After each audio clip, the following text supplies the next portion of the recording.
people that gave a flat tire to, I'd imagine a lot. Like, subscribe, share, by the way. Hit thumbs up. That fire was pretty interesting. I mean, I've seen bigger, but it was still interesting to watch. Go watch that. It's in the live category. Good, man. What the fuck? Alright, here. Here's the China fucking around shit. If you want to get your name... No, I don't care what you have to say unless you're providing me with some money for your advertisement. I don't give a fuck. It looks like a homo. With God's grace over these past 3 months, and we have had a great 3 months. They say maybe the best 3 months ever for a president. And I think there's a Holy Spirit in our country. There's the president making the case about America having momentum. He says world leaders are lining up to negotiate new trade deals, and another major partner is coming to the table. In fact, today, and another one tomorrow, and on we go. It's Thursday. Good morning, everybody. Live in New York. I'm Dave Hummer. How are we feeling over there? Good. How are you? Excellent. Great. I'm Dana Perino, and this is America's Newsroom. On this Thursday, President Trump is set to meet with one of our top European allies, the Prime Minister of Italy. So the two are expected to talk trade. This after yesterday's talks with the Japanese delegation. The president touting big progress out of that one. So meanwhile, the Wall Street Journal is shedding light on the administration's strategy. It says the White House is using the talks to further isolate China, asking a lot of their trading partners to limit the dealings that they may have in the future in exchange for relief on tariffs and a good deal with the U.S. And House Republican Conference Chair Lisa McClain, she's on deck. But first, let's get to Alexandria Hawk. She's live at the White House. Hi, Alex. Good morning.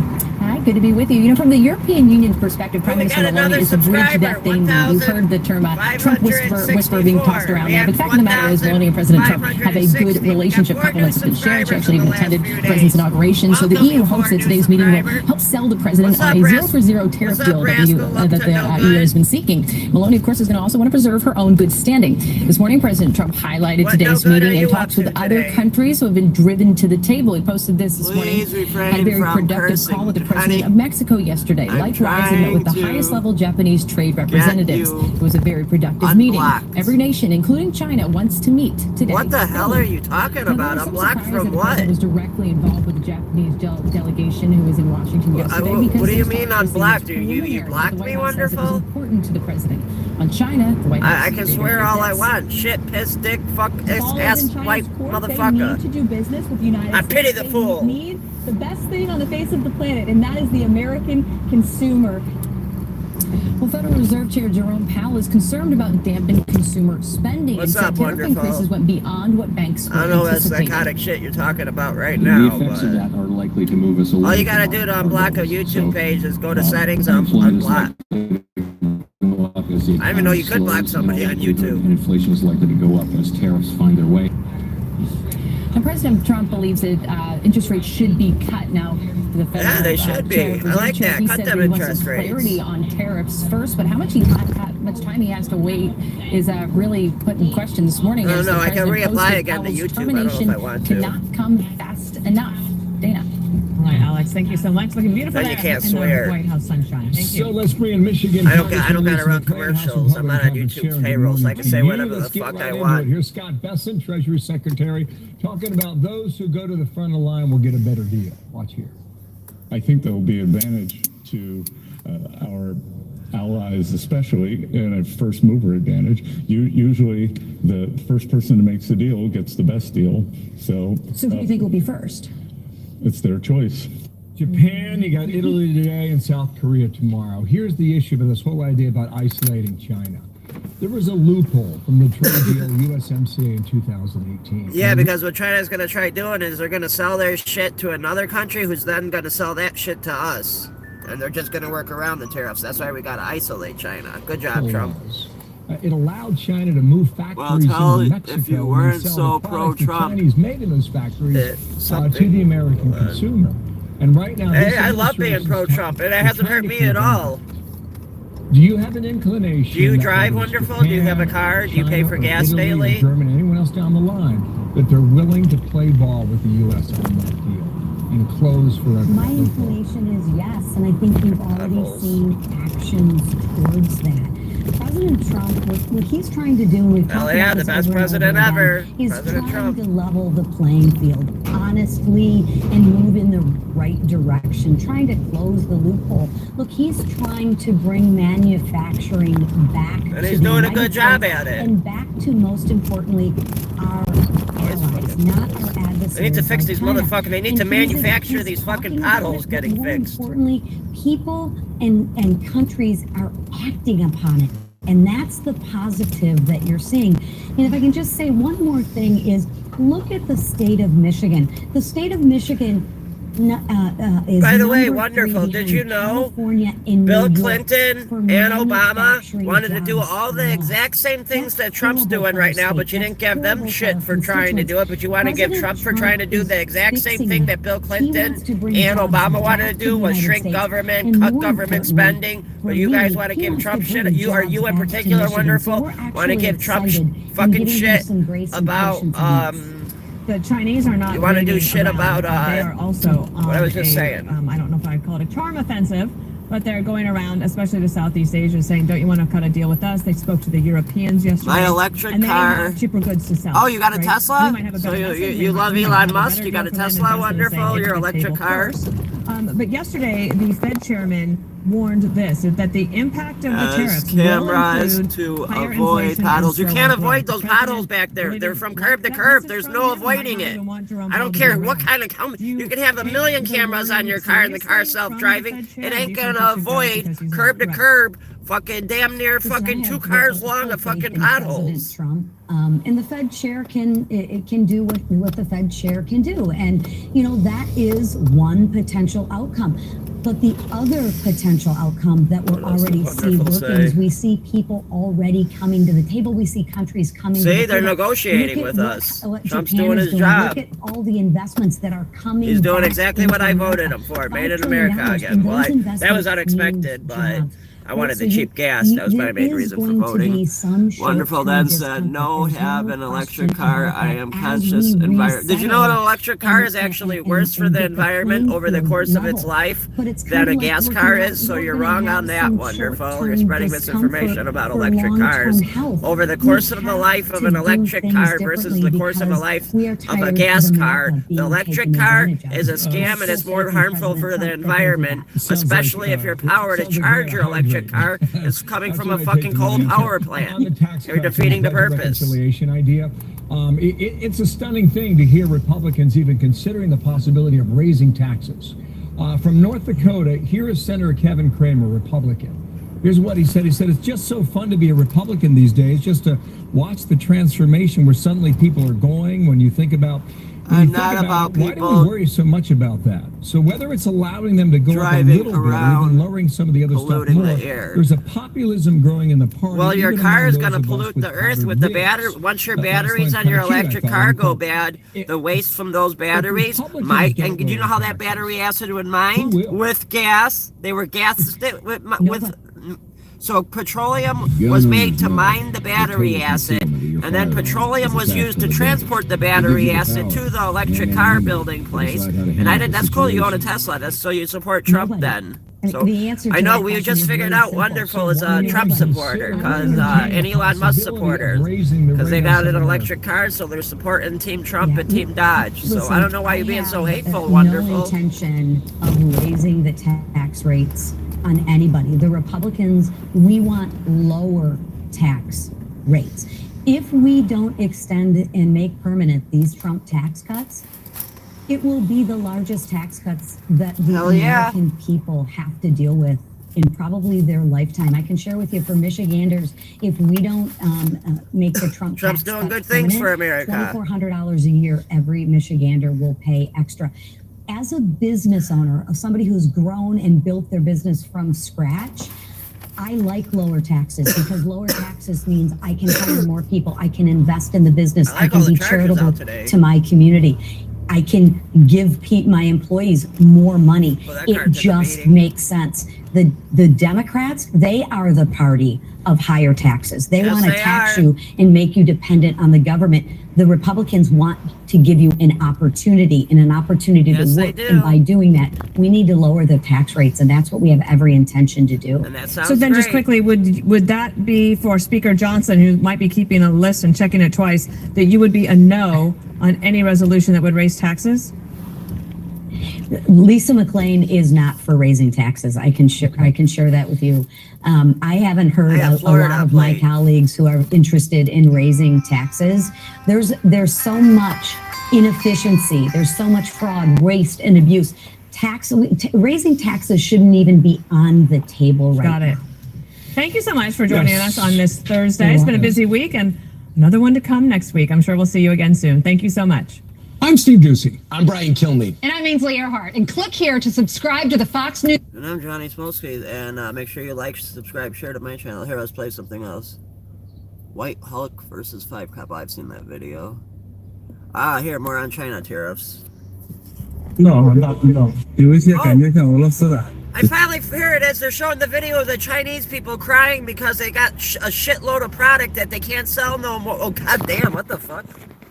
He's pushing that car with the other cars so they don't need a tow truck. Brilliant. The cheap way of doing it. No tow truck. Hey, buddy, you got that big truck? I need you to push me to my house. Yeah, he's pushing them back out into traffic. They're going and continuing on. Now, here, let's hear the Chinese cry about the tariffs. This is what I was trying to find the other day. The main passage at the Canton Fair. Some visitors looked like they were from Russia, but 98% of them were Chinese. Around 4 p.m. is when the crowd is the biggest. Over here, some people look like they might be of Indian descent, but again, it's mostly Chinese. These are all locals from Guangzhou. Look at the slippers. They're all Chinese. It's 10:30 in the morning, and there isn't a single foreigner here. Only Chinese people. Over at Hall 4 at 4 p.m. and again at 1:20 p.m. You can clearly see with your own eyes that this place is much quieter than before. On April 15th, the China Import and Export Fair, also known as the Canton Fair, opened in Guangzhou.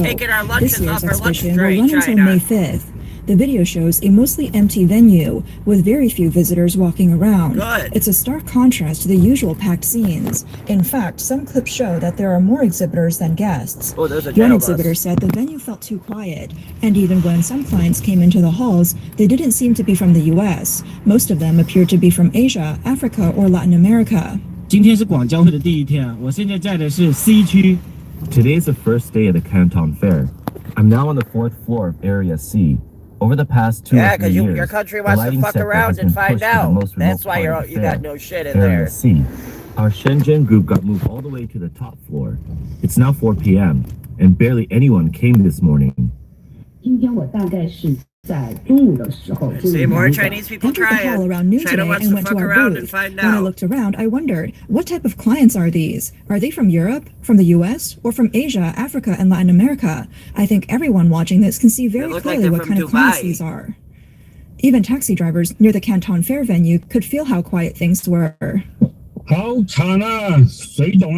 It's so sad. Made in America again. This is what needs to happen to get made in America again. The Canton Fair Quit is about making to other start. countries rich. But Good why job. is the station still so quiet? Why is no one Because your coming out to leader take is a taxi? Get it. The Canton Fair is considered a barometer. negotiating This year in table. spring He wants and to raise autumn the in tariffs. Guangzhou. That's The 37th edition has been called a life or death moment for the world's factory. With U.S.-China tariffs ramping up, the scene at the fair can only be described as dismal. Some exporters say the U.S. market has basically frozen, and American clients are completely absent. A few exhibitors said the major American buyers didn't show up at all this year. On social media, some business owners shared, "Our company doesn't even attend the Canton Fair anymore, only industry-specific exhibitions." Another said, "Now it's more profitable to sell booth space than to sell products." That's a sell booth space. I started to. This guy, whatever this is, blue chew shit or something. I don't know. Another said, "Now it's more profitable to sell booth space than to sell products." One more added, "The fair's been in decline for over 10 years. The companies still attending are only doing it to show people they haven't gone bankrupt yet." So they can keep A getting furniture those seller from investors. Fujian told overseas media that business has been tough for years. Last month's furniture expo in Shenzhen was already disappointing. His company sticks to the traditional export model for the U.S. and European markets, Well, but that's now not the gonna foreign work for trade you no business more. has taken a huge hit. Because we got a He said their president with some clients never balls, visit factories, finally. so the only chance to meet them is at the trade fair. If they're lucky, they can promote a few new products and prove they're still in business. It's not easy to get a booth at the Canton Fair. If a company skips even 1 or 2 years, the gets taken. This time, officials said that over 30,000 companies are participating in the fair. Around 1,600 booths are for imported goods. As of April 8th, nearly 170,000 foreign buyers had been pre-registered. Among them, 72% are from Belt and Road countries, 27% from BRICS, 14% from the Middle East, and only 10% from Europe and the US. But according to a data broker who collects vendor information, there are actually about 24,700 Chinese companies participating, mostly factories. A worker from a lighting factory in Zhongshan, Guangdong, said they saw more buyers from Ukraine, Russia, and some African countries. There were none from Germany, France, or the US. People in China are talking a lot about how the Canton Fair has lost its popularity. Some business owners said, "We haven't really seen European or American customers in 5 years." Others added, "It's hard to find new foreign clients at the fair. There are just too many local competitors." One vendor, who has been attending for 16 years, said, "Last time I got half as many business cards as usual. Since the pandemic, things have felt cold. The last fair already felt discouraging." A business owner from Shenzhen had already predicted that this year's fair would do worse than last year. He said last year was already bad, but this year could be even worse. That's because 2/3 of the world is dealing with U.S. tariffs, which makes things unpredictable. Since April 4th, the U.S. had continued to raise tariffs on Chinese goods. According to a White House statement, tariffs on Chinese imports have jumped from 145% to 245%. The statement said President Trump imposed a 10% tariff on all countries on what he called America's Liberation Day. He also placed higher retaliatory tariffs on countries with large trade deficits with the U.S. to create a fairer trade environment and protect national security.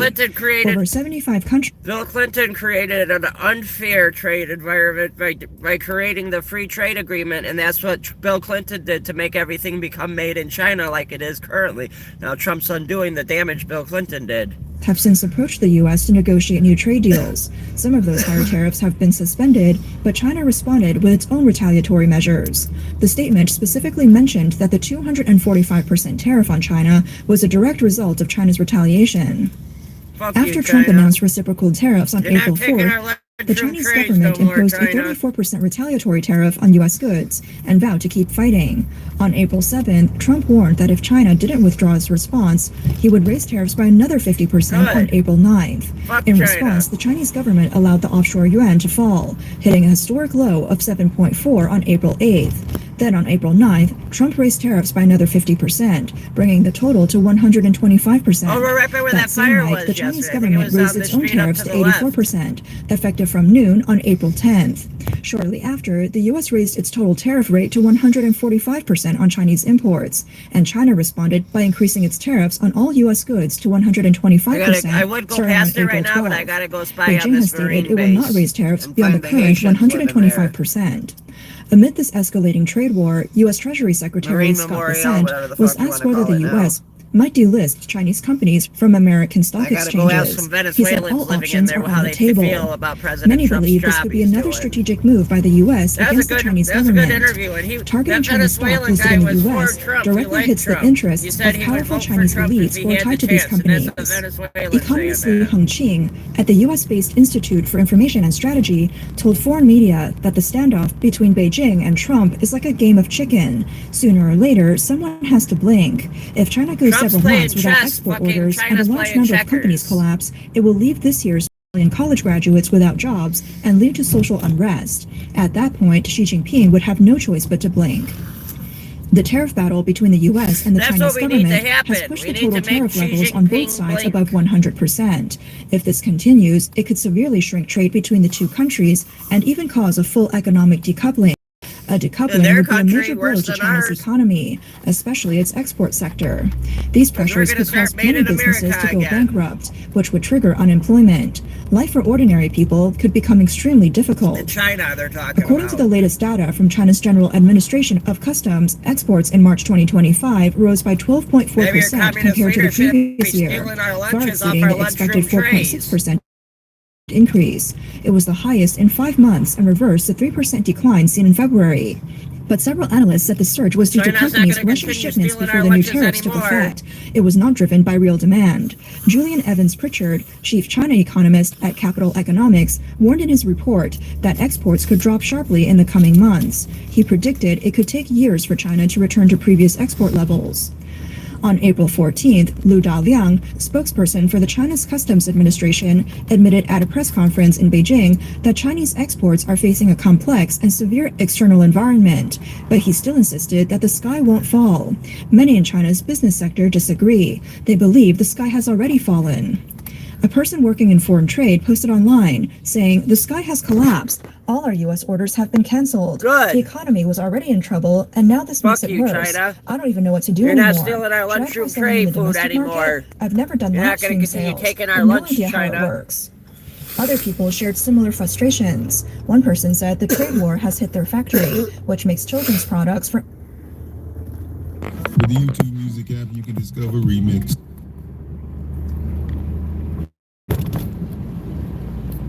They didn't endorse me. Don't listen to them. One person said the trade war has hit their factory, which makes children's products for export to the U.S. The entire operation has come to a halt, and workers are stuck at home doing nothing, waiting for updates.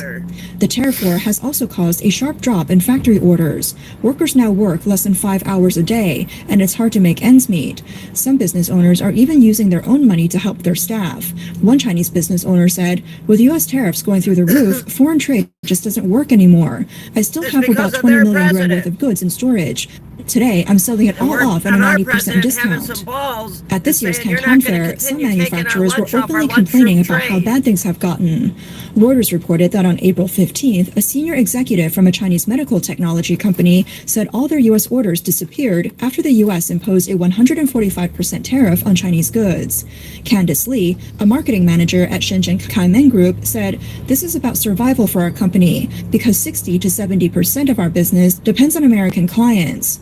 Kobe Huang, a sales rep from Shenzhen Landun Environmental Technology, said sales in Europe have gone up slightly, but the U.S. market is completely frozen. Levi Spence, president of the U.S. importing company Air Essentials, was at the fair checking out fragrance products, but he said he has no purchasing plans. He explained, "Because every day I wake up, there's a different tariff." Many exporters said they've already started moving their production bases or sales markets outside of China to avoid relying on the U.S. market. And here's the thing about China. They need our money. So China is going to end up caving before America will have to cave. And if they don't cave, we just got to start making the shit in America again. That's simple.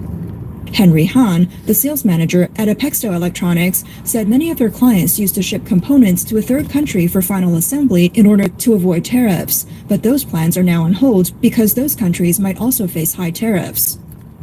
On April 2nd, President Trump imposed a 40% Not if they came to the negotiating table and did the right thing. They're not going to impose tariffs on them. reciprocal tariff on Vietnam and a 17% tariff on the Philippines.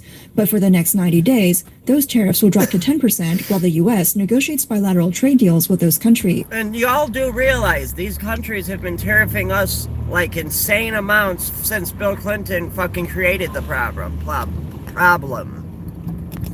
Commenting on the quiet scene at the Canton Fair, U.S. economist Davy J. Huang told foreign media that it shows China has lost its pricing power in export trade. He explained that the Canton Fair has long been a platform for China to showcase its exports. After joining the WTO, this fair helped China's economy grow rapidly, but now it has mostly turned into a space for exhibitors from Asia, Africa, and Latin America. In the past, China set the prices as the world's factory. Now it's a buyer's market. The US and Europe are the biggest buyers and are now setting the rules for global trade. Huang said the decline of the Canton Fair reflects the growing pessimism about China's economy and shows that the business world no longer has confidence in what lies ahead. Yeah, because China exports hundreds of billions of dollars worth of goods to the U.S., accounting for about 1/7 of its total exports. Now, products can't even be shipped out. China also used to export indirectly to the U.S. through third countries, but even that is now restricted. Over 70 countries are negotiating with the U.S., but the Chinese Communist Party is still trying to confront it. If the tariff war keeps going, the damage to China's economy will be far greater than that to the U.S. According to the BBC, Amy from Guangdong Sailing Trade Company had a booth at the Canton Fair, where she was selling ice cream machines. Most of her buyers were from the U.S., including Walmart. As she said, "We've already stopped production. All our products are sitting in the warehouse." At the Canton Fair, Almost every booth tells the same story. Mr. Xu from Zhejiang Shuobo Technology said he was about to take a few Australian buyers to lunch.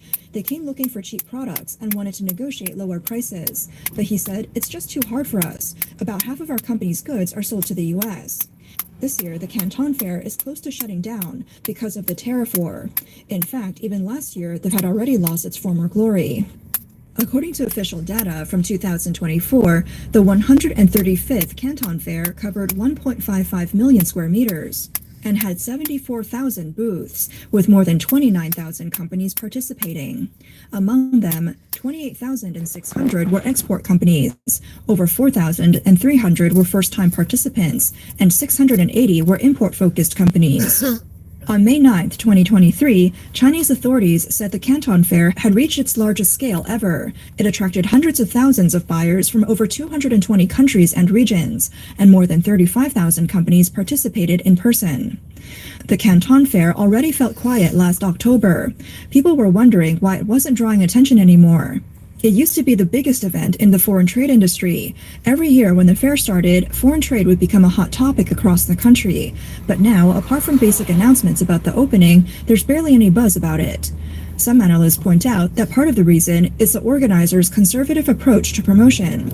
Others believe companies are being more cautious about spending. Many foreign trade companies are cutting back on how much they invest in the fair. Some even share booths with other firms to save money. The cost of a booth at the Canton Fair has always been high. Once you add up the booth fee and decoration costs, each one can cost over 100,000 yuan. And even with all that spending, the results are hit or miss. For example, last year, the energy storage and solar power sections were booming. Some companies received over 1,000 business cards in a single day, but the lighting section was completely deserted. Most of the buyers at this year's fair came from Belt and Road countries, the Middle East, and Africa. These clients don't have high product requirements. They mainly care about low prices and flexible payment terms. Because of anti-dumping policies, the war between Russia and Ukraine, and a global economic slowdown, many buyers have cut back on purchasing and are just watching the market. Another reason for the decline in foot traffic is that many Chinese manufacturers have started going to overseas trade shows. They prefer to connect directly with local customers abroad. In 2024, the Canton Fair already showed signs of fatigue. The glory days were gone. Now in 2025, with the tariff war escalating, things have only gotten worse. Exhibitors are standing in near empty halls, saying business feels colder than winter. The total transaction volume at the 2024 fair had already dropped by nearly 30% from its pre-pandemic peak. This year's spring session is expected to hit a new low. As the war continues, European and American companies are also moving their supply chains out of China. U.S. buyers are nearly absent. There's more Chinese crying. Growing your brand shouldn't be complicated. Because their leader's a communist We connect more than 40,000 brands to top retailers and market. China is seeking support from other countries to unite against President Trump over his crushing tariff plan. But Beijing met with wariness after years of, quote, coercive economic behavior. That's according to the New York Times. This is the Trump administration says it's negotiating with more than 70 countries as they push for them to limit dealings with China in exchange for tariff reductions. China reportedly open to talks with the U.S., but with many reported stipulations, including the U.S., quote, showing respect and naming a point person to lead negotiations. Let's bring in Gatestone Institute senior fellow and author of Plan Red, China's Project to Destroy America, Gordon Chang. Gordon, good morning. And I also want to say you have a brand new op-ed on FoxNews.com that just was published within the last hour. You say China's in bad shape and in no condition to sustain this trade war. Tell us more about this. Yeah, well, they reported 5.4% growth from Q1, but that is ludicrous because we're seeing the price data for March showed China's in a deflationary spiral. You know, CPI down 2 straight months, PPI, factory gate prices, down 30 straight months. That is inconsistent with the notion of a robust economy. Plus, also, they got their debt crisis. Their 2008 in slow motion is occurring now. You got the collapse in the property prices that have already occurred. And the other thing is that Xi Jinping has turned his back on consumption as the basis of the Chinese economy. So his only way out is to export more. President Trump has just closed off the world's biggest consumer market by far. I mean, I don't know what Xi Jinping's going to do because Chinese factories have been closing now, and this is just a crisis for him. Well, give me the investor perspective on that, Mark, of what he's doing. So I'm going to get very specific here. So we looked at NVIDIA and AMD yesterday, down 7-ish%. Obviously, the administration barred sale of some of the AI chips that they make to China. What I'm reading now is that Jensen Huang, NVIDIA CEO, just arrived in Beijing, not wearing his typical motorcycle black leather jacket, but instead wearing a suit and tie. Remember, China mentioned that they want respect when it comes to trade. Is there anything we should be reading into that kind of a meeting? Well, of course, NVIDIA wants to sell more chips to China, and it's allowed a lot of its chips to be sold through China through transshipment through Singapore and other places, which it knew what was going on. Shame on them. But the point here is that once the U.S. starts really restricting chip flows to China, China's AI dreams have really run into a lot of turbulence then. And because everyone says that the struggle for the 21st century is AI, China's in trouble there as well. It's the New York Times has an op-ed this morning. It's not hard to imagine a Chinese-led global economy. But what you're saying, and Mark's point, flies in the face of what the New York Times is writing. Yeah, and it flies in the face of the New York Times reporting. It's just common sense that, we have problems with China on trade because of their predatory and criminal trade practices. Well, of course, other countries also have those same problems, even worse than we do. So, China's not going to be able to stitch up this global coalition that everyone's talking about against the U.S. to reorder the trade order. It's not going to happen. If anybody is going to reorder global trade, it's President Trump with all of these deals that he is now stitching together. And that's going to isolate China because remember, Trump said those countries that deal with us first get the best deals. China is at the end of the tail because they are intransigent. And Japan. Who was in D.C.? Japan. President Trump is ordering the Commerce Department to launch an investigation into possible tariffs on all U.S. critical mineral imports. This is after China curbed exports of rare earth minerals, which we need for U.S. defense. Xi Jinping's family reportedly holds billion-dollar investments in Chinese rare earth mining plants. And Bloomberg says, they actually said back in 2012, they had an 18% indirect stake in one company, $2 billion in assets. By not going up the fucking street. Connect the dots with that, if you don't. Well, this is the whole issue of corruption. And, the Communist Party likes to say, well, yeah, they're minor officials who are corrupt. But here you're talking at the top of the political system, Cheryl, and it just shows how bad this is. Now, of course, with this export ban or this embargo, we're starting to get weak in the knees. But we got to remember, China did this to Japan in 2010. And the Chinese embargo collapsed in a couple months because the Japanese found so many ways around it. And we forget one thing. If Japan can do it, we can do it. But the Chinese need to sell. And we're going to get these rare earths one way or the other. We might pay a little bit more. We need to get it from Ukraine for all that money we gave processing them here, and that's going to be good for the United States. Treasury Secretary Scott Bessent, when he was on this program with Maria, said exactly that. He said they need us a lot more than we need them, and I'm paraphrasing that. But the other thing is what China just did is with Boeing, and that hurt Boeing's stock because they're telling all these Chinese carriers, don't take delivery of your Boeing orders. That hurts Boeing because they don't get paid until the aircraft is actually delivered. Right. Boeing will have a little bit of turbulence, but remember, Boeing is going to sell these planes. If China doesn't buy them, they're going to sell them to India, which is actually talking to Boeing about taking these extra planes. There's only so much capacity in the world to build planes. If Airbus sells more to China, and that's a big if, but if they do, Boeing's going to sell to Airbus's customers because Airbus's customers are not going to wait 10 years to get a plane. So this is not going to really hurt Boeing too much in the long run. And if President Trump, if he starts putting an embargo on the sales of parts to China, because that is the natural step, President Trump then, do it. you're going to have a lot of planes in China are not going to be flying pretty soon. So, this is not very good for China because they haven't fought this out. Airbus does have more of a hold on the Chinese market than Boeing does. And I know Boeing was looking for the opportunity, but here we are. Meg. And Gordon, I have to go back to what you start your op-ed with. There are no winners and losers in trade wars, but you're calling China to be a loser today. I want to go to national security implications. We're talking about rare earth minerals. where can the United States go? Because I think people need to understand what the national security is at stake when we rely on China, and then the United States has options. Can you kind of walk through that? Yeah, well, we only have one rare earth mine. It's in California. What? But that production is processed in China. So what we can do, two things. First of all, open up federal lands for mining of rare earths and processing in the United States. Also, Saskatchewan, in our 51st state, they've got... Why?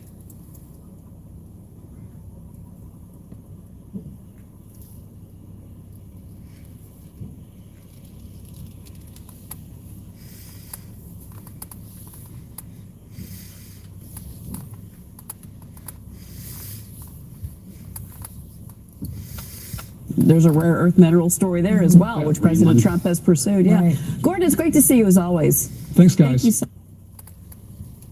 All right, we gotta go talk to some Venezuelans in a minute, so we'll be back. We're gonna see how the Venezuelan population of migrants that's currently here feels about President Trump, and we're gonna ask them questions like that. Through a sea of tasks, overwhelming paperwork, and never-ending spreadsheets. Whatever your business is, Odoo saves time to focus. It's telling me skip it. No, it's over. Well, like, subscribe, share, thumbs up. What the hell is that?